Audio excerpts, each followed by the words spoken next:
Hi everybody, thank you so much for joining me today here at Home with Kayla Price. And if you are new here, I invite you to subscribe. It is free and easy. I post new videos once a week, and sometimes they're fun, sometimes they have a bit of information in them that might benefit you. Usually they're about cleaning, cooking, crafting, clothes, and makeup, beauty, that sort of thing. So anyway, we always have a good time, and I welcome any comments, and it's a community that I invite you to join. So today I wanted to talk about 10 things we need to think about when we are getting dressed and leaving our house. And I did a funny video several months back that was the world according to Kayla, and I guess this could be the world according to me as well, and this would be the dressing edition. So let's get started with the 10 items. The very first item isn't really funny, it's really a truth. Ignore what is a trend and wear what you feel comfortable in. Now, if you were like me, you used to be addicted to What Not to Wear. I love that show. And some people stuck with their favorite looks, whether they were becoming to them or in style or whatever it may be. So somewhere in there, you kind of have to take a middle ground. You don't want to dress so that you look like a clown and everyone's staring at you just because of the strangeness of appearance. But I really do think that if, like right now, the big thing with jeans, are we wearing, you know, high-waisted jeans, low-waisted jeans, straight leg jeans, skinny jeans, wide leg jeans, and there's Archie shaking outside the door to remind me he's there. But when it comes to things like jeans, let's say, I think you need to wear what you feel comfortable in and what looks good on you. And I must admit, I'm a petite person, like short, so probably wide legs aren't going to look that great on me, but I do have some jeans that aren't too wide. They're not culotte. They're just kind of got a bit more fabric, and I feel comfortable in them. I think I look okay in them, and gosh, I had forgotten how comfortable a pair of jeans not hugging every inch of your body could feel. So I would say, within reason, stick with what you feel comfortable in and what's your style. Overall, if you like to dress up, then, you know, why have a big stock of t-shirts if you're never going to wear them, even if that's what's in style? You know, right now, kind of the prairie, floaty, romantic dresses are in style. Well, that's not for everybody. Even if they would look good in them, they might not feel good in them.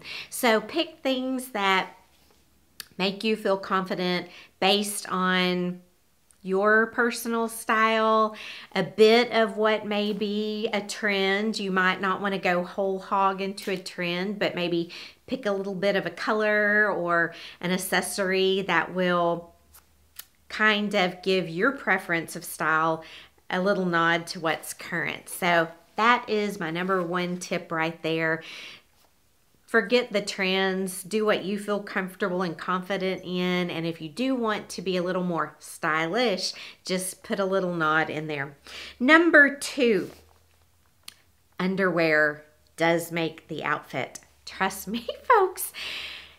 Underwear, the appropriate underwear is so important, and I know that probably in the last 15 to 20 years, we as a society have gotten off course with that. You know, there used to be a time we didn't want our underwear showing, and now, you know, we've hopefully come through a phase where thongs peeking out above your jeans was a style. Bra straps are still a style. I mean, it kind of depends on what crowd you move in, how old you are, what you're dressing for. You know, if we're going to be showing our thongs and bras at the bar, then probably we don't want to do that at church on Sunday morning. So just keep in mind what is appropriate, no matter what the trend is, and ultimately what you feel comfortable with. If I have ever shown my underwear, it was not intended. If I ever showed my bra strap, it was not intended. But underpinnings are very important, and little things to think about when we talk about underpinnings. If you're going to be wearing maybe a strapless bra with a knit tank top, you want to make sure it's not cutting into this little, I don't, what do you call that? That little fatty area that always kind of can hang over your bra. And that is a spot where, again, if you're wearing a strapless dress, that can augment that area and just make it look bigger than it actually is. But so can a strapless bra. So you want to check that bra out under your tank top and make sure it's not giving you some weird fatty pockets right there that you really don't have. Or underwear. You know, somewhere along the way, we were taught, oh, there goes a lizard, to wear white underpants under white pants and jeans or skirts. But that's not the truth. You need to be wearing undergarments that match your skin tone. That's why brands such as Skims, that has underwear in every skin tone out there, is such a great thing, because I need to wear this color, you know, bra, slip, underwear, and then no matter what I wear it under, it's not going to stand out. So nude underpants under, you know, well, let's say a nude slip under a black thin skirt isn't really that bad. You can get away with it if that color of nude is your skin color.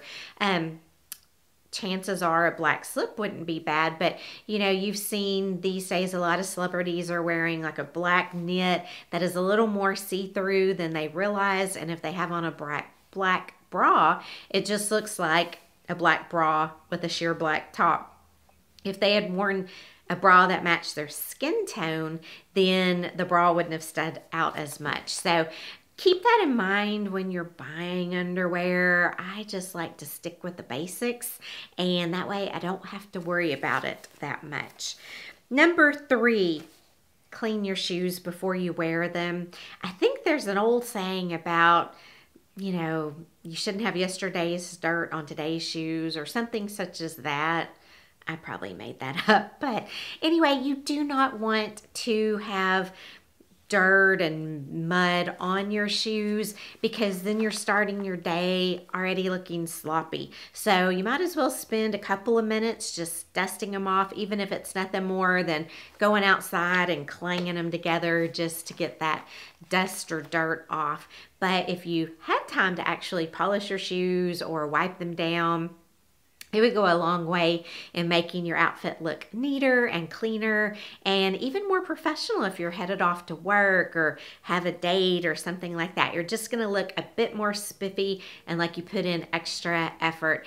And gals, if you wear spike heels are famous for either burying in grass or hitting the crack on the street or whatever it may be. So if you're going to the trouble of wearing uncomfortable shoes to look good, then definitely make sure those shoes are in good condition. Wipe down those heels once you've sunk down in the grass, or if you've fallen through a crack in the concrete or street grate, then be sure you try to even that leather or, you know, whatever it may be, back out so that it doesn't look like you've just worn an old pair of raggedy high heel shoes out to wherever it is you're going to dress up in heels. Number 4. This one's an easy one, but I think we all forget to do it. Be sure you look in the mirror. Not only do you want to look at your front, now, not just your face, but the whole front of your outfit, but you also want to look at the back. I remember back when I was in my 20s, I had a friend, you know, that was when everybody wore their hair really big and kind of standing on end. And she would puff it up and puff it out. But then when you looked at her from the side, it was straight down in the back. She never went around her whole head to puff it out. So I highly recommend looking in your front and in your back just to make sure there's not, you know, an issue like maybe a seam in your pants is giving way and you can see your whole bum, or possibly, you know, the hem's coming out of your slacks, or your skirt's caught in your underpants. No telling what's happening. Maybe you even forgot to take the tag out of your dress, but just a quick view and glance isn't going to hurt you. I actually have a full-length mirror hanging right outside my back door in my garage, because I usually do think to look at myself in the front, but when I walk by to get in my car, it's real easy to check out the back of my outfit in the garage. And if I have a problem, I can quickly go back in and correct it. Number 5, add a point of interest to every outfit that you wear. So, you know, dresses are really in style, as I mentioned. You can throw on a dress, you can throw on a pair of neutral wedges, and you're probably gonna look okay.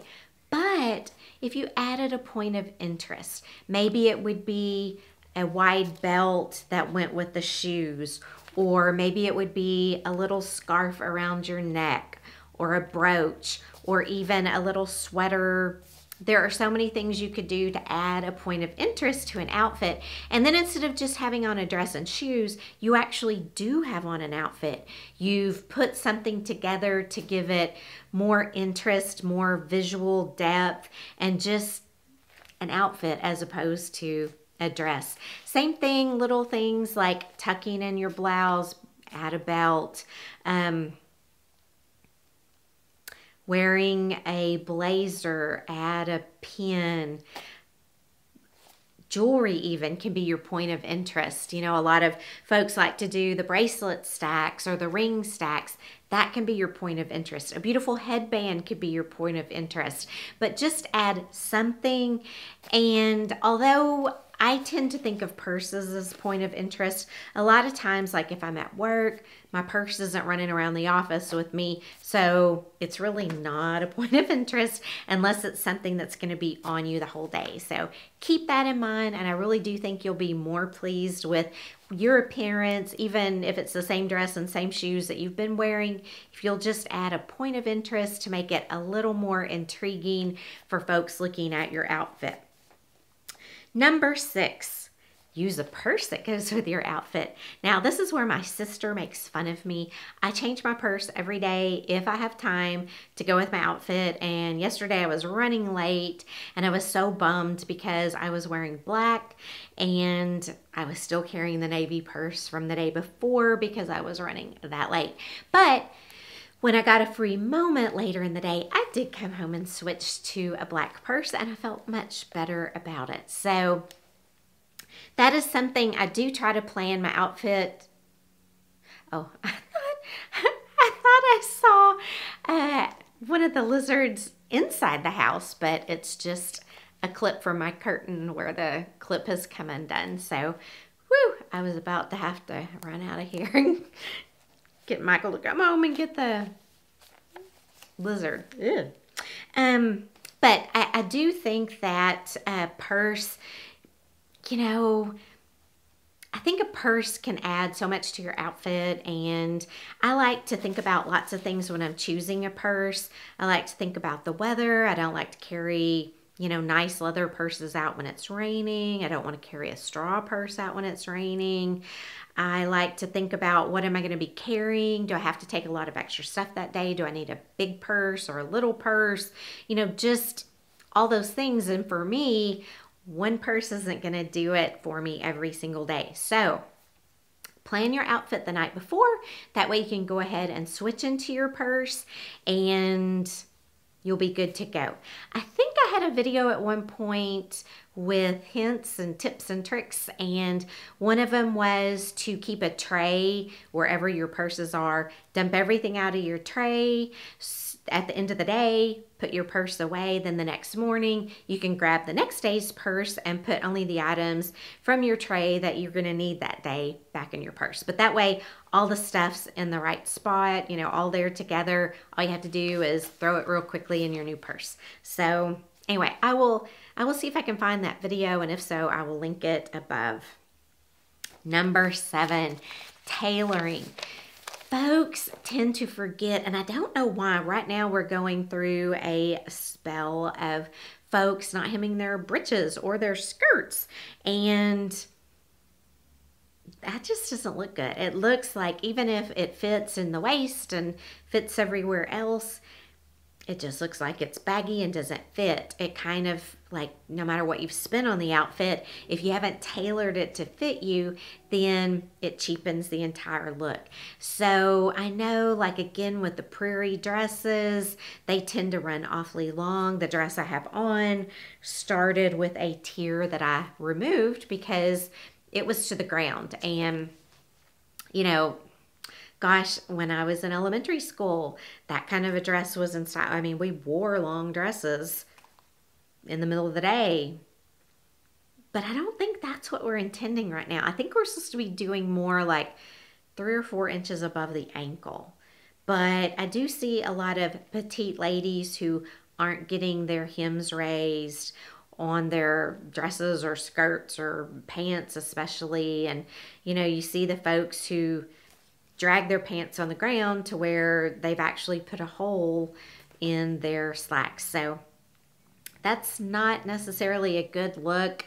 I would rather have 1 pair of tailored pants or 1 tailored dress than to have 5 untailored. So if you can't, you know, spend the money to tailor multiple pairs of pants or multiple dresses or whatever it may be, just get 1 that fits as well as possible, and then get it tailored to fit perfectly, and wear them more often. Wear them twice a week or 5 times a week or whatever it may be. But just have 1 great pair of pants, or, you know, 5 great outfits or whatever it may be, rather than a large quantity.